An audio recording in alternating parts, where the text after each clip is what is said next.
বিরতির পর স্বাগত। পশ্চিমবঙ্গের দিকে আবারও নজর রাখছে সুপ্রিম কোর্টের রায়ে 26,000 চাকরি বাতিল হয়েছে পশ্চিমবঙ্গে। আর তার প্রতিবাদে আজ দেখা গেছে ডিআই অফিস অভিযানকে কেন্দ্র করে বিভিন্ন জায়গায় বিশৃঙ্খলতা ছবি ধরা পড়েছে এবং এই বিশৃঙ্খলতা তৈরি হয়েছে তা একেবারে বাঞ্ছনীয় নয়। এতে কারোর কোনো লাভ হবে না বলে স্পষ্ট ভাষায় জানিয়ে দিল এবার পশ্চিমবঙ্গ সরকার। পশ্চিমবঙ্গ রাজ্যের মুখ্য সচিব মনোজ পান্থ জানিয়েছেন, মুখ্যমন্ত্রীর প্রতিশ্রুতি মতো রাজ্য সরকার সব রকম ভাবে চাকরিহারা শিক্ষক শিক্ষাকর্মীদের পাশে আছে। তাদের সমস্যা দ্রুত আইনি এবং মানবিক সমাধানের পথ খোঁজা হচ্ছে। তাই একদিকে যেমন মধ্যশিক্ষা পর্ষদ স্কুলগুলি সংকটের কথা তুলে ধরে ওই শিক্ষকদের আপাতত কাজ চালিয়ে যাওয়ার অনুমতি চেয়ে আদালতে দ্বারস্থ হয়েছে, তেমনি সুপ্রিম কোর্টের রায় পুনর্বিবেচনার আর্জিও জানানো হচ্ছে।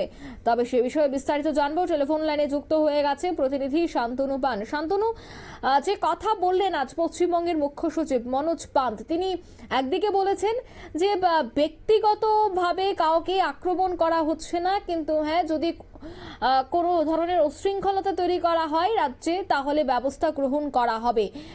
বা কি বলবে বিষয়টা নিয়ে?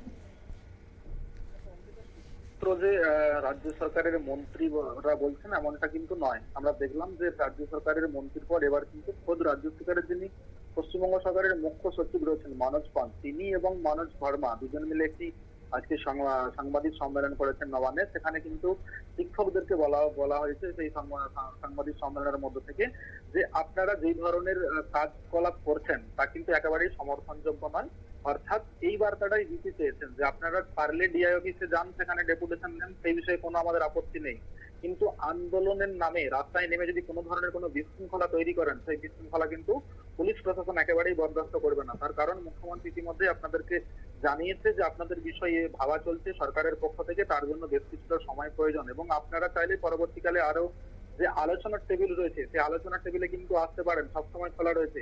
কিন্তু আলোচনার টেবিলে না এসে আপনারা রাস্তায় নেমে আইন শৃঙ্খলার অবনতি ঘটাবেন, পুলিশ প্রশাসনের উপরে আপনারা আক্রমণ করবেন, সে বিষয়ে কিন্তু একেবারে কড়া বার্তা দিয়েছেন।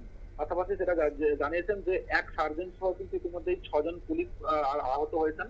তো সেই বিষয়টিকে যেমন একদিকে প্রাধান্য দেওয়া হচ্ছে, অন্যদিকে কিন্তু মুখ্যমন্ত্রী মমতা বন্দ্যোপাধ্যায় তিনি যে সাংবাদিক সম্মেলনের মধ্য দিয়ে বার্তা দিয়েছেন যে রাজ্য সরকার তার একটি নির্দিষ্ট কমিটি গঠন করবে, সেই কমিটি গঠন করার পর যে রিভিউ পিটিশন হয়েছে সুপ্রিম কোর্টে, সেই রিভিউ পিটিশনের মধ্য দিয়েই যে প্রক্রিয়া বের হবে, তাহলে সেই দিক থেকে শিক্ষকদেরকে নতুন ভাবে আবার যে পুনরায় তাদের পদে বহাল করা যায় কিনা সেদিক দিয়ে যেমন একটা আলোচনা চলছে, পাশাপাশি কিন্তু তাদের নতুন ভাবে যে পরীক্ষা দেওয়ার কথা সুপ্রিম কোর্ট জানিয়েছেন। অর্থাৎ 2016 যে প্যানেল, সেই প্যানেল সম্পূর্ণভাবে বাতিল করে নতুন করে আবার 3 মাসের মধ্যে প্যানেল তৈরি করে পরীক্ষার ব্যবস্থা করে তাদেরকে চাকরি দেওয়ার কথা বলা হয়েছে রাজ্য সরকারকে। সে বিষয়ে ভাবনা চিন্তা চলছে। অতএব দুটো দিকই ভাবনা চিন্তা চলছে এবং মানবিক দিক যদি ভাবা হয় তাহলে কিন্তু শিক্ষকেরা তারা চাইলে ছাত্রছাত্রীদের সুবিধার্থে কিন্তু গিয়ে প্রত্যেকটি বিদ্যালয়ে স্বেচ্ছাসেবক শিক্ষকের কাজ করতে পারেন। অথচ তারা সেটা না করে যখন আন্দোলনে নেমে গেছেন, রাস্তায় নেমে প্রতিবাদ করছেন, বিক্ষোভ দেখাচ্ছেন, ডেপুটেশন দিচ্ছেন, এবং সেইখানেই কিন্তু দেখা গিয়েছে যে কসবার মতো জায়গায়, কলকাতা শহরের একেবারে প্রাণকেন্দ্র বলা চলে, সেই কসবাতে যে ডিআই অফিস, সেই ডিআই অফিসে যখন শিক্ষক শিক্ষিকারা ঢুকতে যায় তাদের সাথে তার যদি ধস্তাধস্তি হয়, ঠেলাঠেলি পরিস্থিতি তৈরি হয়, যখন তারা ব্যারিকেডের উপর, অর্থাৎ যে গেট ছিল ডিআই অফিসের যে মূল গেট, সেই গেটের উপর দিয়ে যখন শিক্ষকরা পার হতে যান, অর্থাৎ গেট লাগিয়ে দেওয়া হয়তো তাদেরকে ঢুকতে দেওয়া হচ্ছিল না, সেই মুহূর্তে শিক্ষকেরা সেই গেট পার হয়ে ডিআই অফিসের ভেতর ঢোকার চেষ্টা করছিল, সেই মুহূর্তে পুলিশ দিক থেকে কিন্তু তাদেরকে ঠেলে নামিয়ে দিচ্ছে। অর্থাৎ আমরা দেখলাম ছেলে কিংবা মেয়ে, অর্থাৎ শিক্ষক এবং শিক্ষিকা কাউকে কিন্তু পুলিশের পক্ষ থেকে তাদেরকে সেখান থেকে কার্যত ধাক্কা দিয়ে ঠেলে নামিয়ে দেওয়া হয়েছে। পরবর্তীকালে তারা কিন্তু সেই গেট ভেঙে প্রবেশ করতে হয়েছে। যদিও পুলিশ প্রশাসন জানাচ্ছেন যে এই ধরনের ঘটনা ঘটে সেখানে কিন্তু পুলিশ আক্রমণ মাস্টারমশাইদের দ্বারা, যে বিষয়টিকে একেবারে মানে সমীচীন ভাবে দেখা হচ্ছে এবং সেখানে বার্তাটা দেওয়া হচ্ছে যে শিক্ষক শিক্ষিকা তাদের যেই কাজ তারা যদি সেই কাজ না করে একেবারে রাস্তায় নেমে এই ধরনের আন্দোলন করেন, সেক্ষেত্রে পুলিশ প্রশাসন কোনোভাবে রেয়াক্ট করবে না। আপনারা সুষ্ঠুভাবে আন্দোলন করুন, কোনোভাবেই না আইন শৃঙ্খলা দিক নিতে হয়। অর্থাৎ আমরা দেখেছিলাম যে গতকাল মেদিনীপুর থেকে এক শিক্ষক কিন্তু বার্তা দিয়েছিলেন ডিআই অফিসে তালা লাগানোর পর যে আমরা যদি আন্দোলনটাকে আরো ত্বরান্বিত করি, অর্থাৎ এখন কিন্তু সুষ্ঠুভাবে আন্দোলন করছি, পরবর্তীকালে যদি উগ্র আন্দোলন করি সেক্ষেত্রে সরকার মেনে নিতে পারবে তো, বা সরকার আমাদেরকে ঘিরে আটকে রাখতে পারবে তো।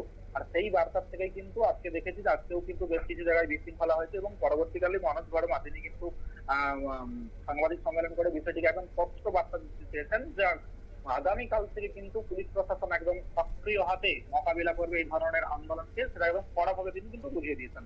অঙ্কিতা, ধন্যবাদ।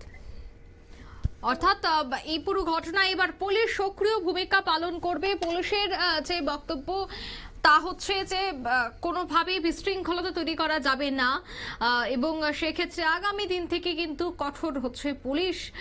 অন্যদিকে মুখ্য সচিবের বক্তব্য, যদি পুলিশ এই বিষয়টায় কোনো ধরনের অপরাধ করে সেক্ষেত্রে পুলিশের বিরুদ্ধেও কিন্তু কড়া পদক্ষেপ গ্রহণ করা হবে। নিয়ে নিচে ছোট্ট একটি বিজ্ঞাপন বিরতি, সঙ্গে থাকুন।